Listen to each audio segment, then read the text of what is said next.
Bonjour Monsieur l'ambassadeur. Bonjour Madame. En décembre 2024, le Bénin ainsi que 32 autres pays africains bénéficient d'un accès de franchise de droit à 100% des positions tarifaires sur le marché chinois. En mars dernier, la cérémonie de lancement des exportations de l'ananas pain-sucre du Bénin vers la Chine s'est tenue à Alada, donc sa région de production. Selon vous, quelles nouvelles opportunités la politique de franchise douanière offre-t-elle aux exportations agricoles béninoises? Écoutez, merci pour cette question. Je voudrais d'abord remercier les autorités chinoises, en particulier le président Xi Jinping, pour avoir pris cette belle initiative qui boostera les exportations des 53 pays africains vers la Chine. Ceci dit, le Bénin est un pays agricole. 25% du PIB de notre économie provient du secteur agricole. Et donc, c'est une aubaine extraordinaire qui nous est accordée pour effectivement augmenter le volume de nos exportations agricoles vers la Chine.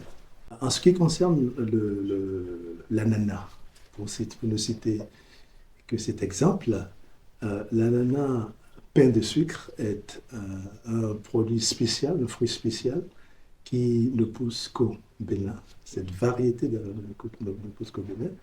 Et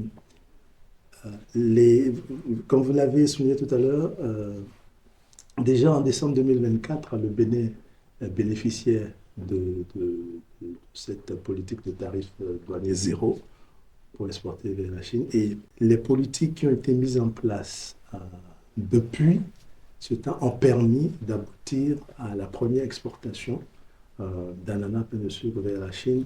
Donc, il y a effectivement au niveau de nos producteurs au Bénin des initiatives et un accompagnement qui est mis en place pour les aider à tirer le maximum de profit de cette opportunité. Nous n'avons aucun doute que bientôt, vous verrez dans vos supermarchés des ananas sous forme de fruits, sous forme de fruits secs, du cajou, du soja béninois.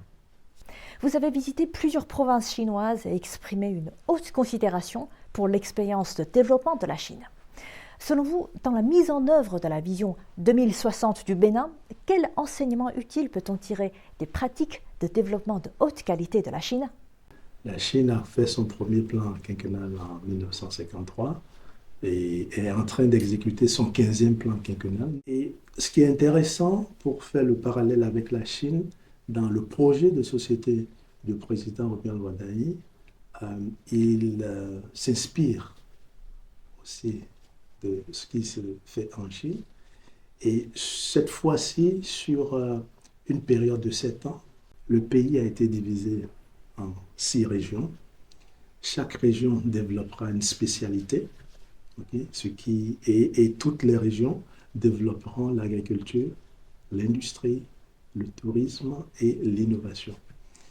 Et c'est l'implémentation de ce plan qui permettra de réduire l'extrême pauvreté, comme l'a fait la Chine, et qui nous permettra effectivement aussi de rentrer dans un cercle vertueux de croissance et de développement partagé.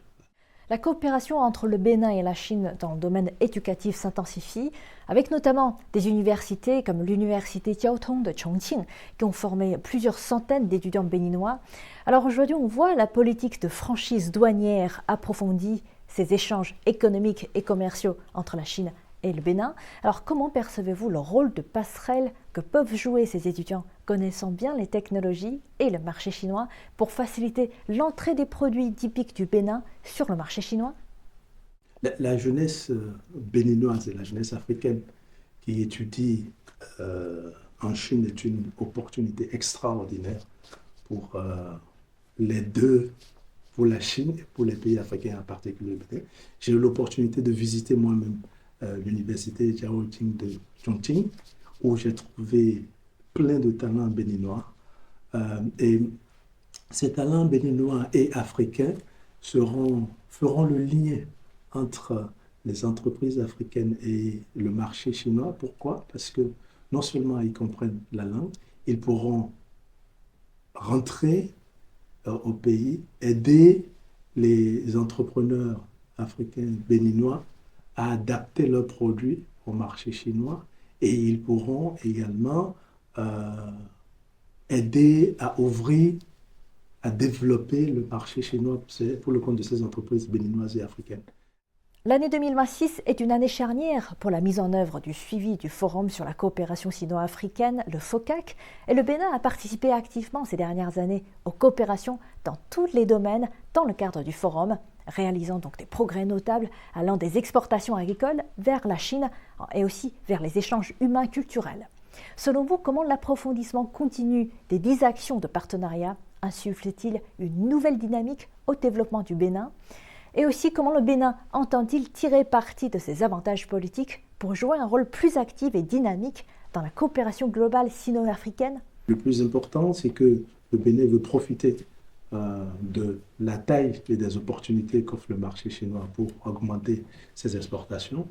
Et de l'autre côté, le Bénin veut être une plateforme pour permettre aux entreprises chinoises de produits pour l'Afrique de l'Ouest. C'est pourquoi, je disais tantôt que nous sommes en train de mettre en place des